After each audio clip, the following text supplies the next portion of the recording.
My brothers are these who hear the word of God and do it.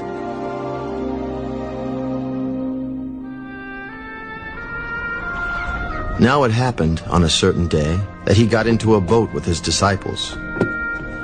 Let us cross over to the other side of the lake.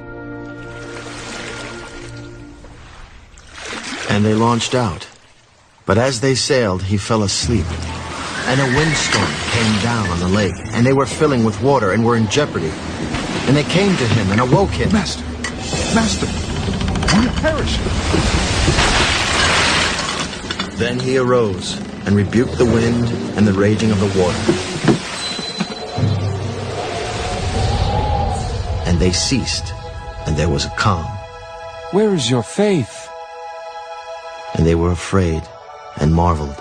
Who can this be?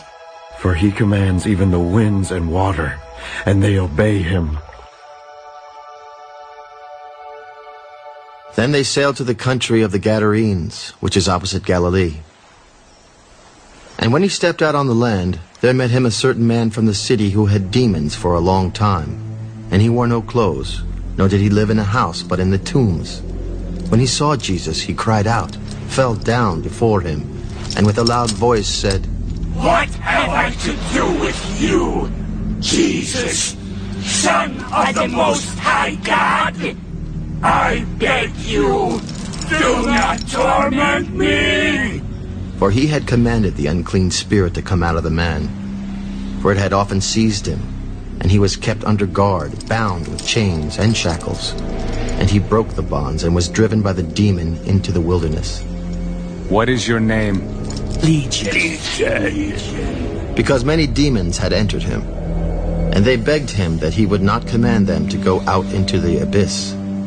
Now a herd of many swine was feeding there on the mountain. So they begged him that he would permit them to enter them, and he permitted them. Then the demons went out of the man and entered the swine, and the herd ran violently down the steep place into the lake and drowned. When those who fed them saw what had happened, they fled and told it in the city and in the country. Then they went out to see what had happened and came to Jesus, and found the man from whom the demons had departed sitting at the feet of Jesus, clothed and in his right mind. And they were afraid. They also, who had seen it, told them by what means he who had been demon-possessed was healed. Then the whole multitude of the surrounding region of the Gadarenes asked him to depart from them, for they were seized with great fear. And he got into the boat and returned. Now the man from whom the demons had departed begged him that he might be with him. But Jesus sent him away. Return to your own house and tell what great things God has done for you. And he went his way and proclaimed throughout the whole city what great things Jesus had done for him. So it was when Jesus returned that the multitude welcomed him, for they were all waiting for him.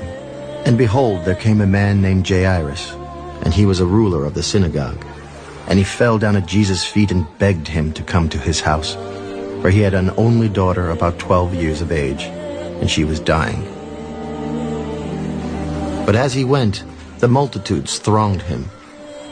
Now a woman, having a flow of blood for 12 years, who had spent all her livelihood on physicians and could not be healed by any, came from behind and touched the border of his garment. And immediately her flow of blood stopped. Who touched me? When all denied it, Peter and those with him said, Master, the multitudes throng and press you, and you say, Who touched me? Somebody touched me, for I perceived power going out from me. Now when the woman saw that she was not hidden, she came trembling. And falling down before him, she declared to him in the presence of all the people the reason she had touched him, and how she was healed immediately. Daughter, be of good cheer. Your faith has made you well. Go in peace. While he was still speaking, someone came from the ruler of the synagogue's house. Your daughter is dead. Do not trouble the teacher. But when Jesus heard it, he answered him, Do not be afraid. Only believe, and she will be made well. When he came into the house, he permitted no one to go in except Peter, James, and John, and the father and mother of the girl. Now all wept and mourned for her. Do not weep. She is not dead, but sleeping. And they ridiculed him, knowing that she was dead. But he put them all outside, took her by the hand, and called, Little girl, arise. Then her spirit returned, and she arose immediately. And he commanded that she be given something to eat. And her parents were astonished, but he charged them to tell no one what had happened.